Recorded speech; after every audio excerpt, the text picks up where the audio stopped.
How many times we have said stupid things and we don't have a second chance to fix these things up? That forms part of what could happen to you if you are being cancelled. According to the BBC News, it is defined as a social phenomenon that develops on social network in the internet that seeks to reproach those people who have assumed attitudes or behaviors that are found open socially. Good morning, my name is Nicole here, and today we will be talking about why the cancellation culture is a bad way to make people conscious about their behaviors. One of the consequences demanded by those who multiply the information is that people who are denounced suffer things like losing their jobs, singled out, or censored, even by publications from years ago, or after having expressed their shame and apologized for what I said or done. To make the point more clear, many of us have heard the actual and current case of Johnny Depp and Amber Heard.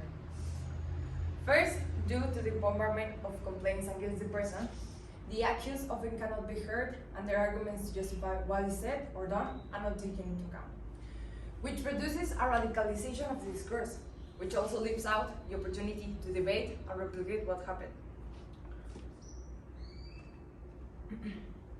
In the previous mentioned case, after Amber Heard accused Johnny Depp of violence, taking into account that in that moment, the movement Me Too had an impact of a resounding rejection of any abuser, making Johnny Depp lose his role in Pirates of the Caribbean and Fantastic Beasts, even with having testimonies that ensured that Amber Heard didn't show any injury. Secondly, thanks that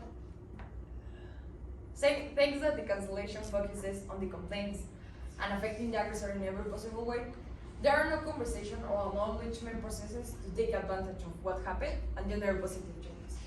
On the contrary, the cancelled people are left behind and marginalized, their work and talent being unknown to them,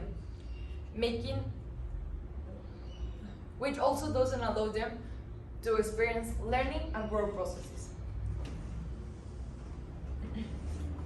Going back to the case after Amber's accusation, Johnny's only consequence was a removal from screen. He was not sent to therapy. No treatment was given to raise awareness of the problem. The only thing that happened was removing him from the talk, without allowing a learning about the intrafamily violence.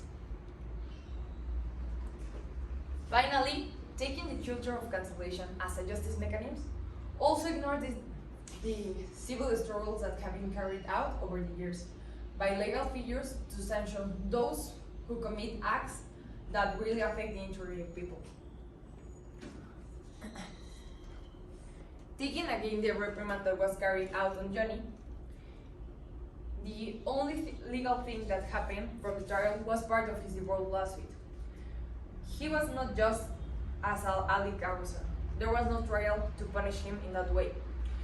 His only punishment was assumed as cancel him and hate him. So what was his punishment? Removing him from his movies? Was the accusation real, or Johnny just lost his job in unjustified terms? Does Johnny have the chance to see his error, or he only makes him create a grudge against the accuser? In conclusion, the culture of cancellation is a non-regulated social movement that presents difficulties to be controlled, since rights such as freedom of liberty can be violated. In any case, due to the negative repercussions that it can bring to those people who are cancelled, it is pertinent to take measures such as taking awareness and educating users. Thank you.